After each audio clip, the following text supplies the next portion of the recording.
Le Palais des Papes à Avignon est la plus grande des constructions gothiques du Moyen Âge.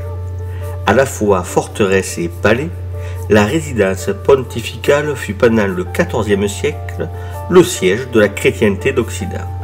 6 conclaves se sont tenus dans le palais d'Avignon qui aboutirent à l'élection de Benoît XII en 1335, de Clément VI en 1342, d'Innocent VI en 1352, d'Urbain V en 1362, de Grégoire XI en 1370 et de Benoît XIII en 1394.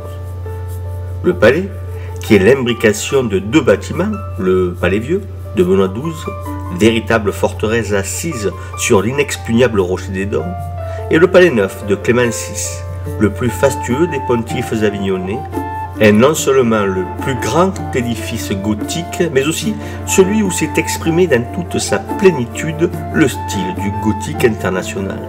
Il est le fruit, pour sa construction et son ornementation, du travail conjoint des meilleurs architectes français, Pierre Pesson et Jean Dulouvre, dit de Loubière, ou des plus grands fresquistes de l'école siennoise, Simone Martini et Matteo Giovannetti.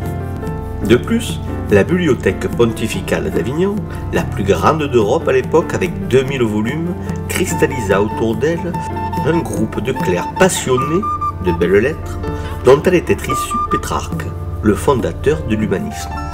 Tandis que la chapelle clémentine, dite Grande Chapelle, attira à elle compositeurs, chantres et musiciens.